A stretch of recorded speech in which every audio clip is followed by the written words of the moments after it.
ata do t'jenë pjesë i këtij ushtrimi dhe unë e di që nga ministri Macedonci, komandanti FSK-s dhe gjithë pjesëtarët e FSK-s, ushtarët dhe oficerët e saj janë krenar dhe di që rezultatet e tyre në këtë ushtrim do t'na bojnë krenar gjithë neve, gjithë Kosovën, ashtu si kur deri më tani në çdo ushtrim tjetër. Mesazh tjetër do të kisha thonë është edhe për qytetarët e Kosovës, e sidomos për politikën. Për politikën dhe lojrat politike që janë duke luajtur në vendin tonë që sa kohë. Nuk mund t'i kuptoj partitë politike, se unë jam pa petku politikë, e ndi vetën ushtarë, që mos konstituohet kuvendi dhe qeveria në një situatë kur breshtia e sigurisë është shumë evidente, kur gjeostrategjia ka ndryshuar, kur kemi këshillat miqësore, vllazërore, prindërore nga misqëtar, nga SHBA-ja që të lëvizën politikisht, të lëmë Serbinë anash me punët e saj, ta zhvillojmë shtetin, ta zhvillojmë ushtrinë, po që të zhvillojmë ushtrinë du ta zhvillojmë ekonominë, që ta zhvillojmë ekonominë du ta zhvillojmë arsimin. Këto janë ato prioritetet. Kam dy pyetje edhe për shkak të kohës, dy pyetje shpejt. Pra, e para, a bën çfarë rëndësie ka përdorimi pra i zjarrit të vërtetë në ushtrime të tilla, pra nuk ka armë simuluese, nuk ka municion simulues, janë armë të zjarrit, kalibra çdo që i posedon FSK-ja, jo të gjitha, por disa prej tyre që mund të përdoren.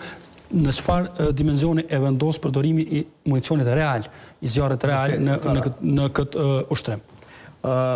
Dibran Bajgora ti din këta shumë mirë kur gjyshin shaj me fishek manevrus apo me fishek të vërtet. E she që me fishek manevrus nuk e dina ke rogë cakon. Po me fishek të luftarak e she caku ashtë rëzu.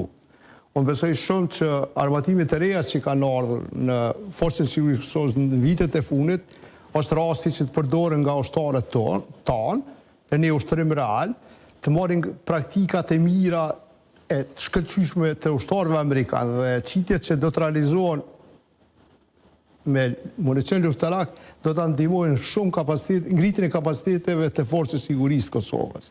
Në ngritjen e operacionalitetit të saj për mbrojtjen e territorit dhe lirisë së vendit. Nëse më lejon për fond, nëse është fundi i misionit. Pyetja e fundit është një tjetër, dhe po duhet ta parashtroj se s'kam se mund ta parashtroj. A bën përjashtim forca sigurisë pra prej politikës? Është ky shembulli ku forca sigurisë, ushtria e vendit i ka punët e veta, ushtria i ka punët e veta, këta politikanë më pas e kam një informacion pra rreth këtyre dështimeve të kota që ndodhin në. Unë vazhdimisht që sa vite mbasi që më pensionu dhe kam pasur drejtën të flas. Kam lutur, kam apeluar që politikat i mban larg duart nga ushtria. Se a ka ndodhur kjo? Jo, nuk ka ndodhur.